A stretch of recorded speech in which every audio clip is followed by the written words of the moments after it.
شادی ہوئی، مانگ رہے بیٹا، اللہ مجھے بیٹا دے دے، اللہ مجھے بیٹا دے دے، اللہ مجھے بیٹا دے دے۔ 9 مہینے کے بعد گھر میں بچہ پیدا ہوا تو پتا چلا کہ بیٹی ہے۔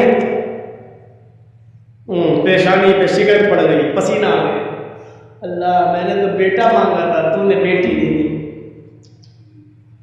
بے غیرت، تجھے شرم آنی چاہیے، بیٹی کی پیدائش پر تو افسوس کرتا ہے، یہ بیٹی نہیں رحمت ہے جو تیرے گھر میں پیدا ہوئی۔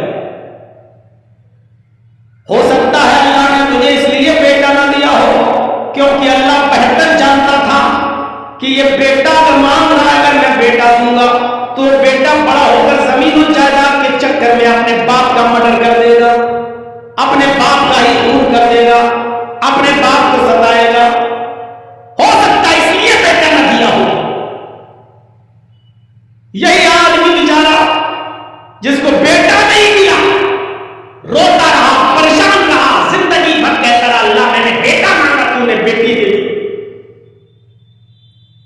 ابھی وہ بچی بیچاری جوانی کی دہلیز پر قدم رکھی، 15-16 سال کی ہوئی، ابھی شادی نہیں ہوئی، اچانک باپ کا ایکسیڈنٹ ہوتا ہے، پیر ٹوٹ گیا، ریڑھ کی ہڈی میں چوٹ لگی، بستر پہ پڑا ہے۔ ڈاکٹر نے بستر ہی پر لیٹے لیٹے کھانے پینے کی اجازت دی، پیشاب اور پائخانہ کرنے کی اجازت دی، اٹھ نہیں سکتا۔ اب ایسے موقع پر دیکھ رہا ہے کہ میری بیوی میری زندگی کو ہاتھ نہیں لگا رہی ہے، میرا بیٹا جو شادی شدہ ہو چکا ہے یا بہو والا ہے، نہ اس کی بہو آ رہی ہے نہ بیٹا آ رہا ہے۔ ایسے نازک موڑ پر وہ دیکھتا ہے کہ اس کی بیٹی آتی ہے، اپنے باپ کی اس چادر کو بدلتی ہے جس پر اس نے پیشاب کر رکھا ہے، ایک پاٹ لے کے آتی ہے اور اپنے باپ کے کمر کے نیچے رکھ دیتی ہے، ابو ضرورت سے فارغ ہو جائیے۔ باپ نے اسی پاٹ میں لیٹرین کی اور بیٹی آئی اسی پاٹ کو اٹھا کر پھینک رہی ہے، اپنے باپ کی گندگی کو صاف کر رہی ہے، اس کے کپڑے دھل رہی ہے۔ یہی باپ جو بیٹا بیٹا چلا رہا تھا، آج بیٹی کی طرف سے یہ ہونے والی خدمت کو دیکھتا تو کہتا کہ اللہ واقعی تیری قدرت، واقعی تیرا علم وسیع ہے، میں نے تجھ سے بیٹا مانگا تھا، لیکن اگر بیٹا ہوتا تو آج شادی شدہ ہو کر میری یہ خدمت نہیں کر سکتا تھا جو میری بیٹی میری خدمت کر رہی ہے، اس پوزیشن میں میری بیٹی میرے کام آئی۔ واقعی تو حکیم ہے، تو اچھی طریقے سے جانتا ہے کہ بیٹا دینا چاہیے کہ بیٹی دینا چاہیے۔ اندازہ لگا سکتے ہیں بیٹیاں رحمت بن کر آتی ہیں، رحمت۔ آپ بیٹوں کی پیدائش پہ خوش ہوتے ہو؟ پورے ہندوستان میں جاتا ہوں تقریریں کرنے، اور ابھی میرا ایک قدم اگر آپ کے بھویہ میں ہے تو ابھی دوسرا قدم میرا کلکتہ کی سرزمین پر ہے۔ کل کا پروگرام میرا مدنی پور میں، کھڑگپور سے آگے مدنی پور۔ اندازہ لگاؤ کہ آج یہاں ہے، کل کہاں، پرسوں کہاں۔ شیخ بتا رہے تھے کہ سن 1996 میں تقریر کی، یہ 29-30 سال کا زمانہ جو گزرا ہے، اس 30 سال تقریروں کے زمانے میں میرے بھائیوں پورے ہندوستان کے چپے چپے میں جا چکا ہوں، ایسے ایسے ماں باپ کو جانتا ہوں جنہوں نے میری خدمت کی ہے، جنہوں نے مجھے کھلایا پلایا ہے۔ 5 سال کے بعد ان کے گھر گیا تو پتا چلا کہ وہ نہیں ہے اس دنیا میں، محلے والوں سے پوچھا گیا تو پتا چلا کہ ان کی اولاد نے، اس کے بیٹے نے اپنے باپ کو مارا، زمین و جائیداد کا جھگڑا ہوا، اسی بٹوارے کو لے کر اتنا جھگڑا ہوا کہ گردن دبا دیا، بیٹا اپنے باپ کو مار ڈالا۔ آج تک ایسا قصہ نہیں سنا کہ کسی بیٹی نے بھی اپنے باپ کو مارا ہو۔ بیٹیاں رحمت بن کر آتی ہے، اور آپ ان کو زحمت سمجھتے ہو۔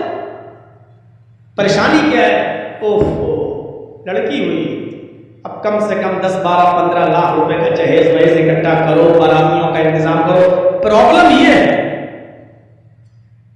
اب یہ 3 اپریل کو میری بیٹی کی بھی شادی تھی، یہی 3 اپریل کو، آج 18 اپریل ہے، 16-17 یعنی اب تو 12 بجے کے بعد 18، یہی 3 اپریل کو میں نے اپنی بیٹی کی شادی کی۔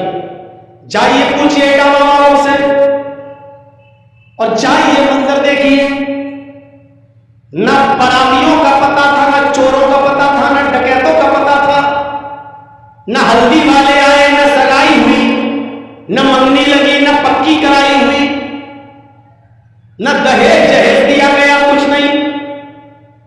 کاس گنج علاقہ ہے، ضلع کاس گنج، لڑکا سول انجینئر ہے، پڑھتا جاب ہے اس کی دلی میں، چند لوگوں پر مشتمل، چند لوگ گنتی کے 10-12 لوگ بس آتے ہیں، مسجد میں نکاح ہوتا ہے، دور سے آئے تھے اس لیے کھانا بھی کھلا دیا گیا، دور سے نہ آتے تو کھانے کا بھی انتظام نہیں کرتا، لڑکی والوں کے لیے ہے ہی نہیں کہ وہ کھانا کھلائے، کیوں کھلائے؟ چونکہ 150 کلومیٹر سے چل کے آئے تھے اس لیے کھانے وانے کا انتظام کیا۔ مغرب کے بعد نکاح ہوا، عشاء کے بعد رخصتی کر دی، نہ ایک ویڈیو بنی، نہ باراتی آئے، نہ میں نے کوئی کھانا بنوایا، نہ پکوان کیا، میں نے خود اپنے محلے کے لوگوں کو بھی نہیں بلایا، میں نے اپنے سگے خالہ خالوں کو نہیں بلایا، ماموں کو نہیں بلایا۔ لڑکی والے کی ذمہ داری ہی نہیں ہے، اس بات کو منظر عام پہ بول رہا ہوں، ریکارڈ ہو رہا ہے اور یہ تقریر پوری دنیا سنے گی، ہمارے اٹاوا والے بھی سنیں گے۔ اگر جھوٹ بولوں گا میرے بھائیوں تو میری گرفت بھی ہوگی اور کہیں گے لوگ دیکھو یہ جلسوں میں جھوٹ بولتا ہے۔ ایک ثبوت کوئی نہیں دے سکتا ہے کہ میں نے دہیج دیا ہو، میں نے بارات بلائی ہو اور لائٹیں لگی ہوں، خیمے لگے ہوں، پردے لگائے گئے ہوں، میں نے بھی شادی کی، جو تقریروں میں بولا میں نے ویسے کر کے دکھایا۔ اب آپ اپنے علاقے کے مولویوں پہ نظر رکھو اور دیکھو